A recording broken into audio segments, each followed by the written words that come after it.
Hi, well, thank you, Admiral Moore, Mr. Gertz, for being with us today. Unlike Mr. Courtney, I want to focus mostly on aircraft carrier maintenance. And when we develop the class maintenance plans for the Nimitz-class carrier, are there specific times, durations for the availabilities that were developed into the class maintenance plan when we, first brought the Nimitz-class online? Yeah, when we first built the class maintenance plan, the incremental maintenance plan, as it's called today, the plan was developed with a 24-month cycle, and we expected to have ships in availability every 6 months, every 2 years. At the time, that included the first DPIA, docking plan of incremental availability in the ship's life. What was the duration intended to be for that? At the 24-month cycle, it was at 10 and a half months.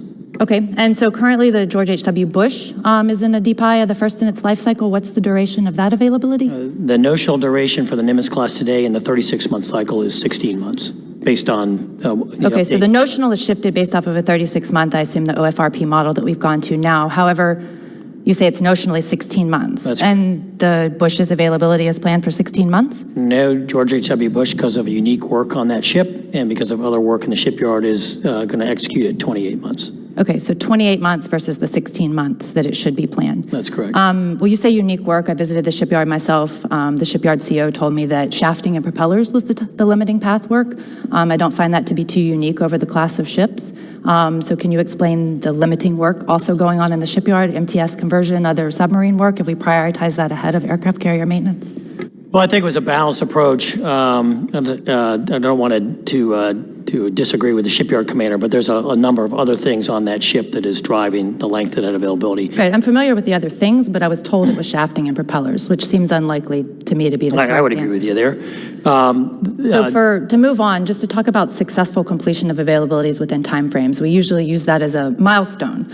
And so coming out of this avail, are you going to say it's successful if we complete it in 28 months? Or is it already a failure because it's 28 instead of 16, which it should have been? Oh, no, based on the work that we have to do and based on the work in the Wyoming to deliver a strategic asset and the work that we have to do on the moored training ship San Francisco, which is critical to our training our nuclear workforce. It's a balanced plan. If we finish in 28 months, it'll be successful. Obviously, we're trying to get that done earlier. But back to some of the earlier conversations, based on the available capacity we had and the work, we tried to lay out a realistic plan that we can deliver to. So 28 months for Bush will be successful based on the work and the other work that was in the shipyard at the time. So then if you're saying that only 30% complete on time, they're completing on time to a much extended duration above what the class maintenance plan originally prescribed when we invested in the Nimitz class carrier. Is that correct? Well, no, that's not correct.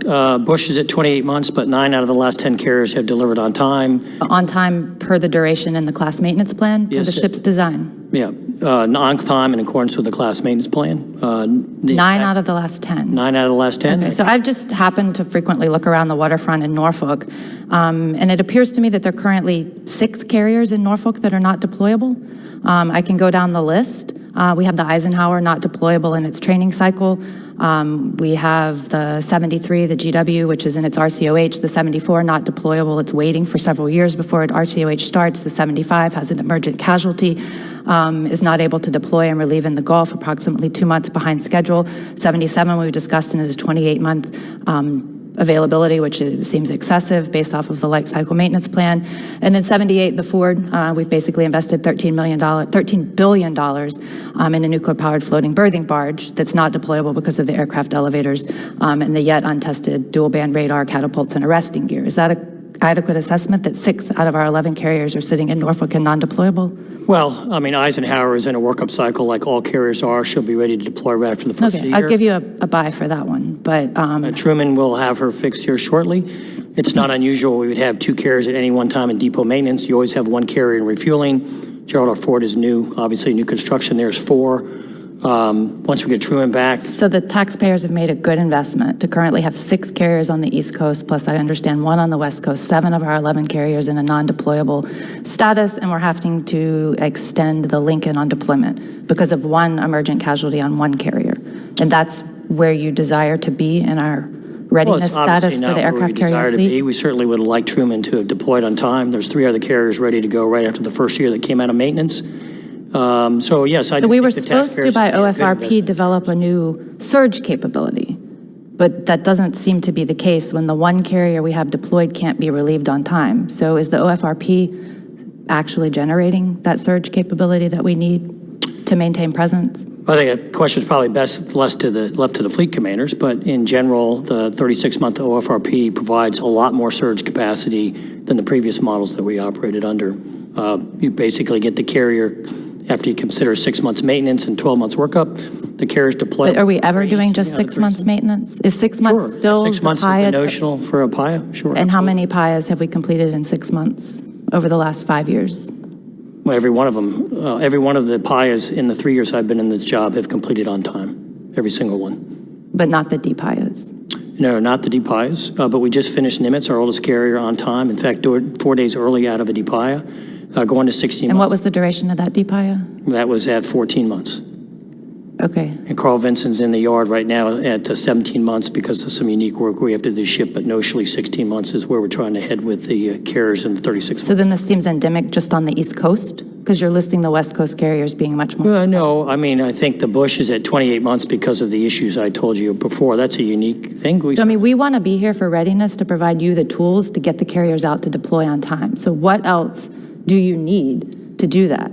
I've been thinking a lot about, the situation we have with why the Nimitz class carriers are not successfully regenerating for deployment. And there seems to be some point in time when we went to an all-nuclear fleet, we were just no longer able to keep up with the capacity for the maintenance anymore. If, I think about my first deployment on Truman. I did their first deployment. We came back. We did their first PIA. We finished a few days early, and that was a resounding success. And over the course of time, when we were doing the 24-month cycle, we were successfully completing the availabilities on time, deploying within that time frame.